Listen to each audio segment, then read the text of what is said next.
Hello नमस्कार विद्यार्थी मित्रों, आप सभी નું આપણે यहाँ આરુ લર્નિંગ યુટ્યુબ ચેનલમાં સ્વાગત છે। આજના વિડીયોની જે વનરક્ષકની ભરતી હતી તો કે તેની જે પ્રોવિઝનલ પરીક્ષા હતી તો કે તે પણ લેવાઈ ગયા તો કે તેનું ફાઇનલ આન્સર કી રહી તો કે તે ક્યારે આવશે,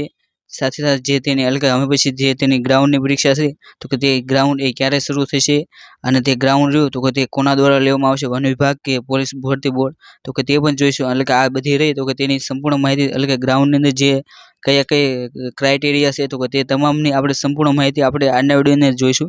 જે તમને આવનારી જે ગ્રાઉન્ડ પરીક્ષા છે તો કે તેની માટે એ ખૂબ જ ઉપયોગી બનશે। તો કે તેની અંદર આપણે સૌથી પહેલાં તો ગ્રાઉન્ડની વાત કરીએ તો કે તેની અંદર શારીરિક કસોટી તો કે જેની અંદર આપણે સૌથી પહેલાં તો હાઇટ, ઊંચાઈ અને છાતી તો કે તેની અંદર જે એટલે કે મૂળ ગુજરાતના જે અનુસૂચિત જનજાતિના ઉમેદવારો છે તો કે તેમની માટે હાઇટ એ 155 સેમી અને તેમની ફૂલાયા વગરની છાતી રહી તો તે 79, પછી ફૂલાવ્યા બાદ એ 84 અને તેમનું વજન એ 50 કિલો હોવું જોઈએ। અને જે ઉમેદવારો જે અનુસૂચિત જનજાતિ ઉમેદવારોના સિવાયના ઉમેદવારો છે તો કે તેમની હાઇટ એ 163 સેન્ટીમીટર,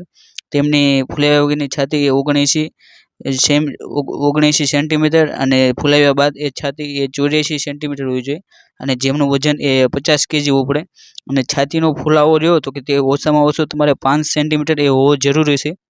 અને જો આપણે મહિલા કેટેગરીની વાત કરીએ તો કે તેની અંદર મહિલાની અંદર મૂળ ગુજરાતના અનુસૂચિત જનજાતિના ઉમેદવારો તો કે તેમની હાઇટ એ 145 સેન્ટીમીટર અને વજન એ 45 કિલો અને જે ઉમેદવારો એ અનુસૂચિત જનજાતિ સિવાયના ગુજરાતના છે તો કે તેમની હાઇટ એ 150 સેમી અને જે વજન છે તો કે તે 45 કિલો હોવો જોઈએ। એટલે કે અહીંયા આપણે જે શારીરિક કસોટીનો જે પ્રથમ એક ક્રાઇટેરિયા હતો તો કે તે જોયો તો કે ત્યારબાદ જે બીજો ક્રાઇટેરિયા છે તો કે તેની અંદર પુરુષ ઉમેદવારો માટે એટલે કે જે પુરુષ ઉમેદવારો છે તો કે તેમને 1600 મીટરની દોડ રહેશે। 1600 મીટરની દોડ પછી જે માજી સૈનિકો છે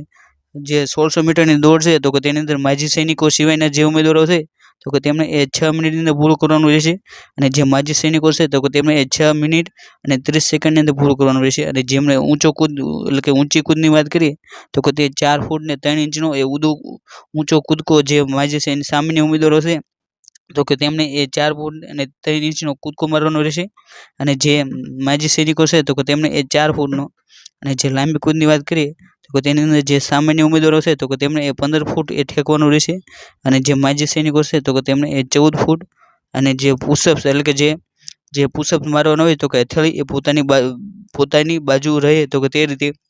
તો કે તેમણે એ પુશઅપ રહ્યા તો કે તે સામાન્ય ઉમેદવારો છે તો કે તેમણે ઓછામાં ઓછા 8 અને જે માજી સૈનિકો છે તો કે તેમણે પણ એ ઓછામાં ઓછા 8 વખત એ પુશઅપ કરવાના રહેશે। અને જો રસ્સા સરની વાત કરીએ તો કે તેમની અંદર જે સામાન્ય ઉમેદવારો છે તો કે તેમણે એ 18 ફૂટનો એ રસ્સા ચઢ રહેશે અને જે માજી સૈનિકો છે તો કે તેમણે પણ એ 18 ફૂટનું એ રસ્સા ચઢ રહેશે। અને જે મહિલા ઉમેદવારો છે તો કે તેની અંદર વાત કરીએ તો કે તેની અંદર જે શારીરિક ક્ષમતા કસોટીની વાત કરીએ તો કે તેની અંદર જે મહિલા છે તો કે તેમણે એ 800 મીટરની દોડ અને જે માજી સૈનિકો સિવાયની છે તો કે તેમને એ 4 મિનિટમાં પૂરી કરવાની રહેશે અને માજી સૈનિકોને એ 4 મિનિટ અને 20 સેકન્ડની અંદર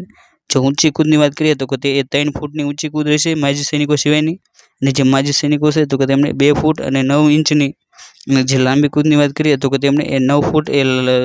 માજી સૈનિકો સિવાયની જે મહિલા છે તો કે તેમને એ 9 ફૂટ અને જે માજી સૈનિકો છે તો કે તેમને એ 8 ફૂટની એ લાંબી કૂદ કરવાની રહેશે।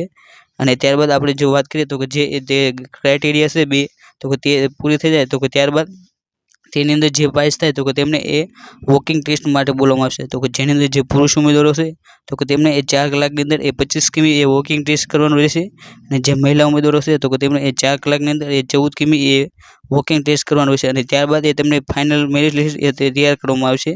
એટલે કે અહીં જો જોઈએ તો કે બીટ ગાર્ડની પરીક્ષા યોજાઈ ગઈ અને જે પરીક્ષાની અંદર એ 24,000થી પણ વધુ એ તેની અંદર વાંધા અરજી કરવામાં આવી હતી અને જેની ફાઇનલ આન્સર કી રહી તો કે તે એ 15 એપ્રિલ છે તો કે તે પહેલાં આવી શકવાની એ સંભાવના છે। અને ત્યારબાદ એ દીપક રાજાણીની ટ્વીટ જોઈ શકો છો કે બીટ ગાર્ડની લેવાયેલી પરીક્ષા બાદ એ ફાઇનલ આન્સર કી એ 15 એપ્રિલ સુધીમાં એ જાહેર થઈ શકે તેમ છે અને પરિણામ રહ્યું તો કે તે 30 એપ્રિલ સુધીમાં એ ઇલેક્શન કમિટીની પરવાનગીથી લઈ એ જાહેર કરવાનું છે। અને જે શારીરિક લાયકાતની જે પરીક્ષા છે તો કે તે એ ફોરેસ્ટ વિભાગ દ્વારા લેવામાં આવશે। એટલે કે જે આપણે આગળ જોયું કે જે ગ્રાઉન્ડ છે તો કે તે ફોરેસ્ટ વિભાગ લેશે કે પોલીસ બોર્ડ તો કે અહીં તમને જણાવી દેવામાં આવ્યું છે તો કે જે ગ્રાઉન્ડ છે તો કે તે એ પોલીસ વિભાગ લેશે અને જે મે અને જૂન મહિનામાં યોજાઈ શકે તો કે તેની સંભાવના છે। એટલે કે અહીં આપણે જે ગ્રાઉન્ડ હતું તો કે તેની અંદર કયા કયા પરિણામ છે તો કે તે જોયું, અને ગ્રાઉન્ડ એ કોના દ્વારા લેવામાં આવશે તો કે તે જોયું, અને સાથે જે જે પરીક્ષા છે તો તેનું રિઝલ્ટ ક્યારે આવશે તો કે તે માહિતી જોઈ. તો તમને આ માહિતી ગમી હોય તો તમે આપણી તો આવી જ માહિતી એ સૌથી પહેલાં મેળવવા માટે તમે આપણી ટેલિગ્રામ ચેનલ છે આરુ લર્નિંગ, તો કે તેની અંદર પણ જોડાઈ શકશો. અને જો હજી સુધી તમે આપણી Aru learning YouTube channel subscribe ન કર્યું તો સબસ્ક્રાઈબ કરો. અને thank you for watching this video. જય હિન્દ, જય ભારત.